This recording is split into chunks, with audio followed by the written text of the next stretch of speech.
السلام علیکم خواتین و حضرات، ایک مرتبہ پھر سے آپ کی خدمت میں حاضر ہیں۔ خواتین و حضرات، آج ہم آپ کو سیر کروانے والے ہیں فرانس کی، اور فرانس کے بارے میں آپ کو ایسے دلچسپ حقائق سے بھی آگاہ کریں گے جن کے بارے میں شاید آپ آج سے پہلے نہیں جانتے ہوں گے۔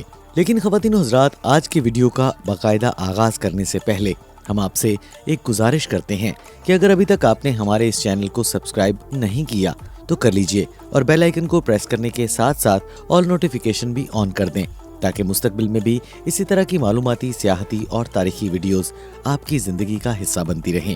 تو آئیے ناظرین، بڑھتے ہیں اپنی ویڈیو کی تفصیل کی جانب۔ معزز خواتین و حضرات، اگر فرانس کی تاریخ کے حوالے سے ہم بات کریں تو فرانس بھی دیگر کئی ممالک کی طرح قدیم زندگی کے آثار کا پتہ دیتا ہے، مگر خواتین و حضرات، فرانس کا اہم ترین دور شروع ہوتا ہے سلطنت روما کے قیام سے، جب فرانس کو سلطنت روما کا حصہ بنایا گیا تھا۔ اور دوستو، فرانس میں پہل آباد کاری کرنے والے جرمن قبیلے کے لوگ تھے، اور اس قبیلے کے لوگوں کو فرینک کہا جاتا تھا، اور 50 قبل مسیح سے لے کر 1400 عیسوی تک فرانس کے اس حصے کو، جہاں پر آج فرانس آباد ہے، ایک یونانی کالونی بنایا گیا تھا۔ 486 عیسوی سے 751 عیسوی کے دور تک میرونجین خاندان نے یہاں پر حکومت کی تھی۔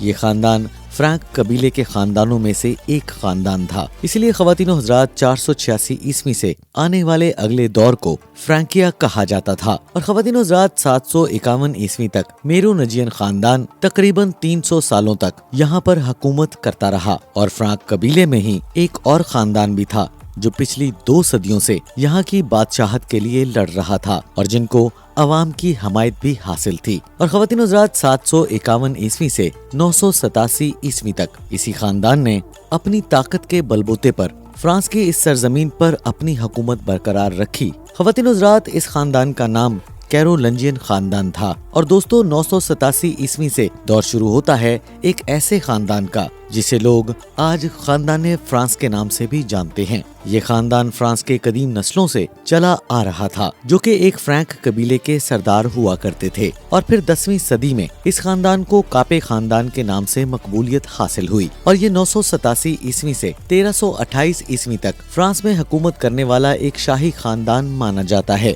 اور دوستو، فرانس کے ایک قدیم خاندان کی ایک شاخ جو فرانکی سلطنت کے آغاز سے پہلے ہی اس سے الگ ہو گئی تھی، 1328 عیسوی سے فرانس کے تخت پر براجمان ہوئی تھی، اور اس خاندان کو والوا خاندان کے نام سے شہرت ملی تھی، اور والوائس بھی اسی خاندان کو کہا جاتا تھا، اور اس خاندان نے 1589 عیسوی تک فرانس پر حکومت کی تھی، اور پھر 1589 عیسوی سے 1792 تک کے دور میں بوربن خاندان نے فرانس پر حکومت کی، اور بوربن خاندان کے اس دور میں عوام نے اپنی زندگی کے ایسے دن بھی گزارے ہیں جب ایک وقت کا کھانا کھانے کے لیے ایک عورت کو اپنی عزت 4 مرتبہ بیچنی پڑتی تھی۔ اور خواتین و حضرات، اس دور میں فرانس میں 3 طرح کے لوگ بسا کرتے تھے۔ ایک وہ لوگ تھے جنہیں مذہبی پادری کہا جاتا ہے، جن کے پاس فرانس کی 10% زمین تھی، اور یہ پادری حکومت سے بھی اوپر مانے جاتے تھے، اور ان لوگوں کو کسی بھی قسم کا ٹیکس لگانے کی مکمل اجازت حاصل تھی۔ اور دوسرے نمبر پر حکومتی اراکان آتے تھے جنہیں اشرافیہ کہا جاتا تھا، اور ان لوگوں کے پاس فرانس کی 45% زمین آتی تھی۔ خواتین و حضرات، پادری اور اشرافیہ کو تیسرے طبقے یعنی جو تیسری قسم کے لوگ تھے، جس طبقے میں مزدور اور چھوٹے موٹے کاروباری لوگ آتے تھے، ان پر 15 مختلف قسم کے ٹیکس لگانے کی اجازت تھی۔ خواتین و حضرات، انقلاب فرانس کو 1700 عیسوی میں اور 1794 یا 1799 تک کا کہا گیا ہے، اور اس انقلاب کی بنیادی وجہ یہ بنی تھی، پادری یعنی چرچ کے عہدے پر براجمان جتنے بھی لوگ تھے، سبھی اشرافیہ یعنی حکومت وقت سے آئے ہوئے تھے، اس لیے انہوں نے اپنی عیاشی کی خاطر اس عوام پر طرح طرح کے ٹیکس لگا دیے گئے تھے۔ تیسرا طبقہ یعنی غریب لوگ ایک وقت کی روٹی کھانے کے لیے ترسا کرتے تھے۔ اس وقت حکومتی خزانہ مکمل طور پر خالی ہو گیا، اور تینوں طبقوں کے لوگوں میں آپس میں میٹنگیں ہونے لگیں۔ خواتین و حضرات، پادری اور اشرافیات چاہتے تھے کہ ٹیکس کسی نہ کسی طرح صرف غریب عوام پر ہی لگایا جائے، مگر دوسری جانب تیسرا طبقہ یہ بھی چاہتا تھا کہ ٹیکس غریب عوام کے ساتھ ساتھ اشرافیہ کو بھی دینا پڑے۔ اور خواتین و حضرات، یہی وجہ بنی انقلاب فرانس کی، جب تیسرے طبقے سے کچھ لوگوں نے انقلاب کے لیے آواز اٹھائی، اور پھر دیکھتے ہی دیکھتے یہ لوگ سینکڑوں میں ہو گئے، سینکڑوں سے ہزاروں میں، اور ہزاروں سے لاکھوں میں ہوتے چلے گئے۔ اور خواتین و حضرات، فرانس کی اس بغاوت نے اس وقت فرانس کو خون میں نہلا دیا تھا،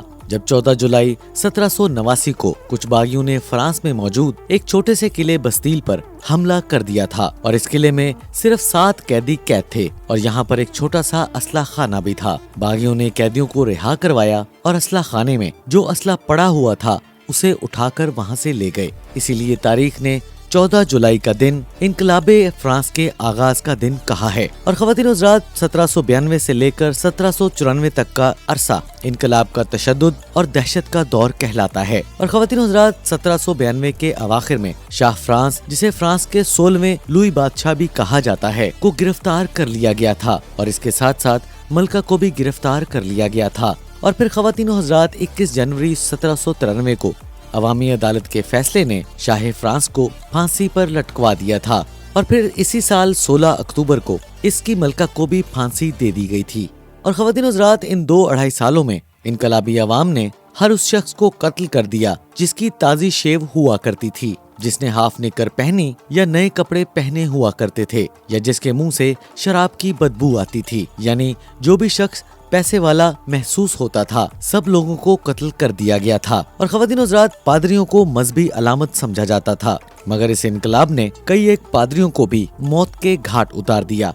मैक्सिमिलियन रोबेस्पियर, जो कि एक वकील भी था, उसे दहशत के इस दौर में इनकलाबी सियासतदान माना जाता था और उसकी सरबराही में तकरीबन 40,000 लोगों के सर तन से जुदा कर दिए गए। यही रोबेस्पियर इनकलाब को इस्तेहकाम देने में एक जाबर और आमर बन बैठा था और आमतौर पर यही माना जाता था कि इनकलाब रोबेस्पियर की जुबान बोलता है और रोबेस्पियर खुद दूसरे इनकलाबियों की नजरों में खटकने लगा था। आखिर 28 जुलाई 1793 को रूबे और इसके करीबी साथियों को बिना किसी अदालती फैसले के इन लोगों के सर कलम कर दिए गए। यूं इस तरह ये तारीखी कहावत भी सामने आई कि इनकलाब अपने ही बच्चों को निगल जाता है। और 1794 से लेकर 1799 के दौर को थर्ड मॉडर्न दौर कहा जाता है। इस दौर में सियासी और समाजी असूलों को एक बार फिर से सिरे से तरतीब दिया गया था। और ख़वातीन हज़रात 1799 में जब नेपोलियन ने इस इक़्तिदार पर कब्जा किया और नए सिरे से बादशाहत को बहाल कर दिया था, तो इनकलाबे फ्रांस की वाक़याती कहानी अपने अंजाम को पहुँच गयी। ख़वातीन हज़रात फ्रांस का मौजूदा आइन 4 अक्टूबर 1998 को तरतीब दिया गया था और 1 जनवरी 1958 को यूरोपीय यूनियन, जिसका पुराना नाम यूरोपियन इकोनॉमिक कम्युनिटी था, इसकी फ्रांस में ही बुनियाद रखी गई थी। फ्रांस नेटो, यूरोपीय यूनियन और अक़वाम मुत्तहिदा के बानी अरकान में से एक है और ये सलामती कौंसिल का भी मुस्तकिल रुकन है। और ख़वातीन हज़रात फ्रांस दुनिया की 8 एटमी ताकतों में से एक है और इन 8 एटमी ताकतों के अलावा ईरान और इसराइल भी एटमी ताकत होने का दावा करते हैं, मगर अभी तक इन ममालिक ने एलानिया कोई भी एटमी हमला नहीं किया है।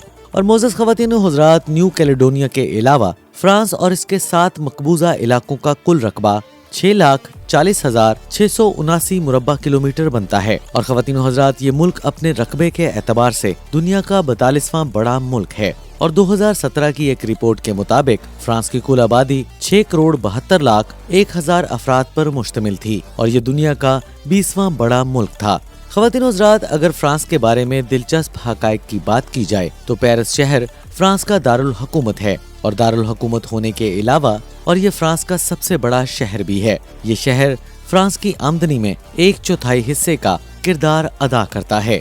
इस तरह अपनी मजमूई आमदन के हवाले से दुनिया का 5वां बड़ा शहर है। ख़वातीन हज़रात, एक ज़माने तक ये दुनिया का खूबसूरत तरीन शहर शुमार हुआ करता था, लेकिन आज ये मुकाम इसके पास नहीं रहा है। अलबत्ता दुनिया के 10 खूबसूरत शहरों में पेरिस का शुमार आज भी होता है। ये शहर 105 मुरब्बा किलोमीटर रकबे पर फैला हुआ अपने अंदर 30 लाख से जायद अफराद समोए हुए है। यूरोप फ्रांस के 5 मकबूजा इलाकों में मुस्तकिल करेंसी के तौर पर इस्तेमाल की जाती है, जबकि फ्रांस के 3 मकबूजा इलाकों में चलने वाली करेंसी को CFP फ्रैंक कहा जाता है। फ्रैंक पाकिस्तानी 1.15 रुपए के बराबर है, जबकि यूरो पाकिस्तानी 136.87 रुपयों के बराबर है। और ख़वातीन हज़रात, वक्त के लिहाज से फ्रांस पाकिस्तान से 4 घंटे पीछे है और फ्रांस का कॉलिंग कोड +33 और domain.fr है। और ख़वातीन हज़रात, फ्रांस में 23 यूनेस्को वर्ल्ड हेरिटेज साइट्स मौजूद हैं। इन तारीखी मुकामात के अलावा फ्रांस के कुदरती और मसनूई हुस्न को देखने हर साल करोड़ों अफराद फ्रांस का रुख करते हैं। और ख़वातीन हज़रात, 2016 में 8 करोड़ 40 लाख के करीब गैर मुल्कियों ने सियाहत की गर्ज से फ्रांस का रुख किया था और सैरो सियाहत के हवाले से फ्रांस दुनिया में पहले नंबर पर शुमार किया जाता है। फ्रांस के बाद यूनाइटेड स्टेट और फिर स्पेन का नंबर आता है। ख्वातीन हज़रात, आने वाले इन गैर मुल्कियों से फ्रांस जो कमाता है वो फ्रांस की मजमूई आमदन का 10% है और सैरो सियाहत के शोबे से फ्रांस के 30 लाख से ज्यादा अफराद वाबस्ता हैं। ख्वातीन हज़रात, पेरिस एक रूमी सल्तनत का हिस्सा था जिसका पुराना नाम लिटेटिया था। फ्रांस का मुकम्मल नाम फ्रेंच रिपब्लिक या जमहूरिया फ्रांस है जो मगरबी यूरोप में वाक़े एक बेहद खूबसूरत मुल्क है। ख्वातीन हज़रात, ये तो थी हमारी आज की वीडियो जिसमें हमने आपको फ्रांस की सैर करवाई। हम उम्मीद करते हैं कि आपको आज की वीडियो जरूर पसंद आई होगी। अगर आपको हमारी आज की ये वीडियो पसंद आए तो हमारे इस चैनल ग्लोबल फैक्ट्स को सब्सक्राइब करना मत भूलिएगा और इसके साथ साथ घंटी के बटन को प्रेस करें और ऑल नोटिफिकेशन भी ऑन कर दें ताकि मुस्तकबिल में भी इसी तरह की मालूमाती, सियाहती और तारीखी वीडियोस आपको बर वक्त और हर वक्त मिलती रहे। ख्वातीन हज़रात, आज की वीडियो में बस इतना ही। इंशाल्लाह अगली वीडियो में दोबारा से मुलाकात होगी। तब तक के लिए अपने अजीज़ व क़ारिब और अपने वालिदैन का बहुत सा ख्याल रखिएगा। अल्लाह निगहबान।